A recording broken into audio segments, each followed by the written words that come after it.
friends, welcome back to the Craft Castle. Today we're going to learn how to laser engrave powder coated stainless steel tumblers on our Xtool F1. I am also not going to be using the RA Pro or the Rotary Accessory tool that you can purchase with an add-on for your F1. The reason for that is because not everyone purchases it, and I don't want you to think that just because you don't have the accessory tool, you can't do projects like this. You definitely can, and I'm going to show you that we can together. So that being said, the difference between having the rotary and not. Now, I don't have a tumbler here that has a full engraving all the way around. However, I do have something that's in vinyl, so I'll be able to show you the difference between the two. So the very first thing, without having the rotary tool, you're only going to be able to do stuff like this, just single names, single lines. I've also, have tested it out doing a couple different things. This one I messed up on, but same thing. So you're only going to get laser engravings that are on a single side. Still look amazing, but you're just stuck with stuff that looks like this. If you had the rotary accessory tool, now you're going to have to imagine that this would be something that is laser engraved, not vinyl. You would be able to do a glass tumbler or any tumbler, and you would have it all the way around. Do you see how this entire design goes all the way around, wraps all the way around? Okay, you'd be able to do something like this. What the rotary accessory does is it has this, pretend that this is the rotary tool. It's going to have like a little thing that you put your tumbler on, and it is going to spin it and rotate it as it engraves. So eventually you'll get something that would be laser engraved to look like this, wrapped around. So while we're not going to be able to do stuff like this today, you're still going to be able to do stuff like this without that rotary attachment. Both projects have amazing results at the end of it. We're just, if you didn't want to upgrade to that rotary tool, you're not stuck with not being able to do round objects.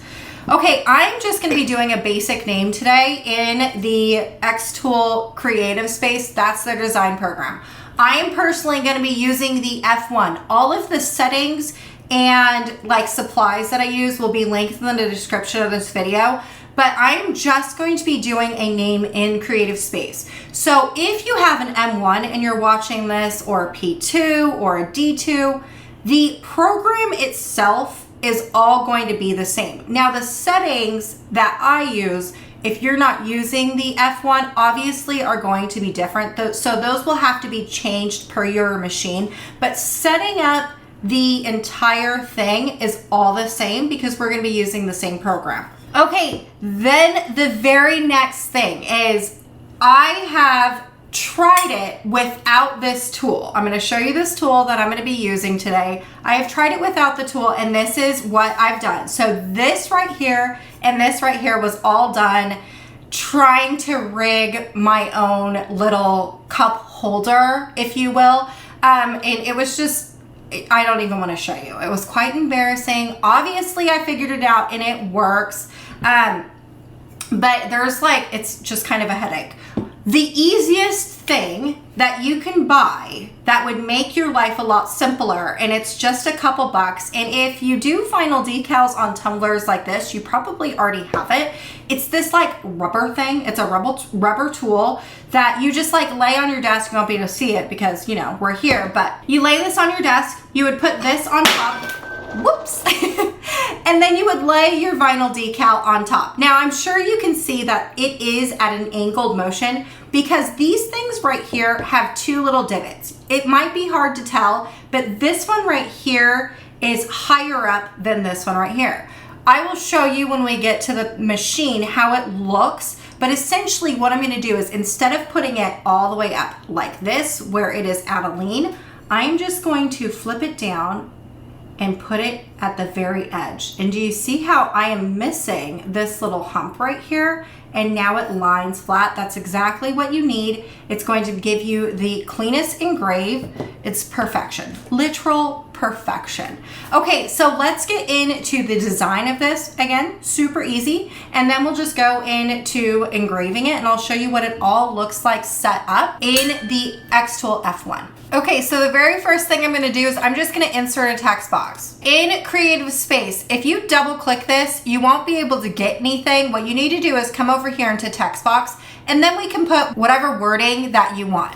Okay, so to change the font, you're gonna come over here into typeface, click that, and then you can just change the font. I am going to be doing the DIN Condensed because it does give it like a very good condensed name and it gets pretty large. Underneath that, I'm gonna add an additional text box. So I'm gonna come over here into text again, just gonna insert another text box. Okay, and then I'm gonna change the font over again. Let's make this a little bit smaller. My daughter loves dinosaurs and I'm making this little tumbler for her. I said, are you sure you want like a small one? She goes, yeah, I like putting my juice in the smaller cups.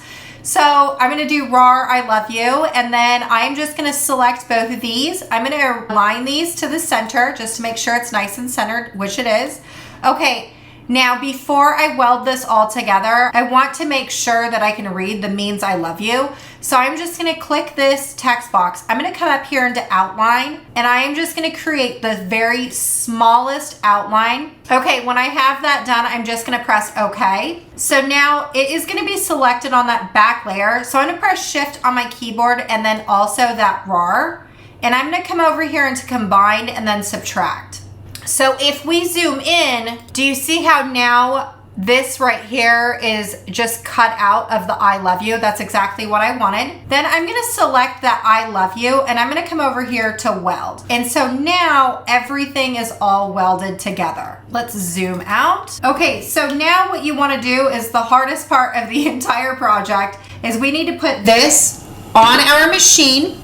I'm gonna take the lid off of this. And we are gonna put it nice and level. That's exactly what you wanted. Now you can turn it like this where the top is at the top.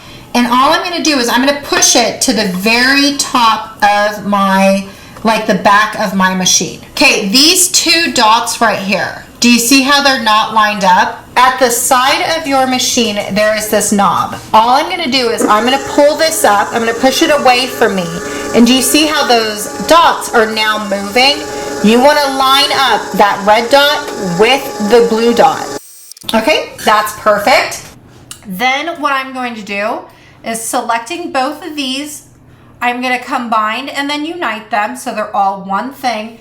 Now the top of your tumbler is at the top or the very back of your machine. So if we leave it like this and we do framing, do you see how RAR I love you is over here on the two sides, the left and the right? What you want to do, because we don't have that rotary tool, is we're going to make everything up and down or vertical. So going to stop frame, I'm going to select that and I'm going to rotate it 90 degrees. We're going to go back to framing. And so now you can see that the frame is going up and down, which is perfect. Now my blue square is not centered to my tumbler. So pressing stop frame again, I'm just gonna eyeball this. I'm gonna bring this up to the very top, press frame again. And you can see that when we moved it, it did move up a little bit further. Now the problem is that it won't go any further. So now what I'm gonna do is I'm just gonna drag my thing down and I am going to eyeball where we're going to engrave. Now, if you want to make this larger, you can. However, the laser won't be able to go all the way over onto multiple sides. So you want to make sure that we don't have something too big, because what happens is if something is too big, see how the laser wasn't able to go right here, and so you don't get like a very clean engrave right here. But you had really clean engrave here. That's because this was too large and it went too far over. The laser will not be able to go all the way over.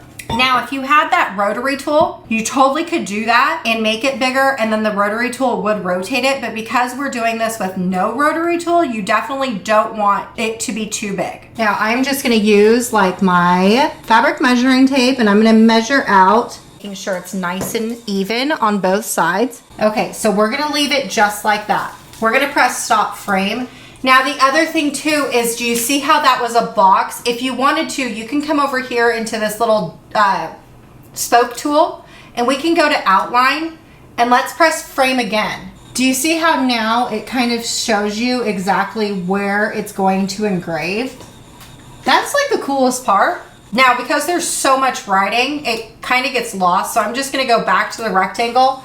Okay, and Honestly, that looks really good. Okay, so now what we need to do is we need to do the settings. So let's just select our thing. I'm gonna go over here to Engrave, and I'm gonna do 60 and 400, but I'm gonna do the IR. And then I'm gonna come down here to lines per inch, and I'm gonna bump it up to 300. Now, the more lines, the cleaner engrave you'll get. The lines per inch, or it's lines per centimeter in the Xtool. But essentially what the lines per inch is like how close together the laser beam will try to engrave. So at a lower number, you're gonna have less passes and more gaps. At a higher number, that laser is going to go like this. It's going to make the laser go slower, but you'll have a cleaner engrave. Now, because we've already framed it, I'm gonna go to process, and then we're gonna press start. On the machine, I'm gonna press the button on the right, and then that's gonna get going. It took 1 minute and 44 seconds to do this engrave. I am not going to take this off because I don't like the way that this engraving looked. It doesn't look like it took very well. So before you take it off, this is what you need to do. We're not touching the tumbler. We're not going to touch where the design is. We're going to press OK. And then I am just going to take my mouse and I'm going to highlight my little thing. And now I want to do more power with the same amount of speed. Now, you don't necessarily need to go all the way up to 100. I think that's pretty excessive, but just to show you how to rerun something so we're not stuck with a tumbler that we just wasted. So we left everything alone. We bumped up the power, same speed, same centimeters. We did not touch our tumbler. We did not touch where our engraving is. We are going to press process. We don't even need to reframe. I'm going to press start, and I'm going to press that button that's on the side of the machine. The machine is going to do the rerun of the engrave that we've committed to. Okay, so here is my finished tumbler. It says "War means I love you," and it's a custom little water bottle. Just put the lid on here, and then you are good to go. But I sure hope that I inspired you to create, and also just know that you don't need an expensive rotary accessory to do tumblers. All right, y'all, I hope I inspired you to create, and I will see you later.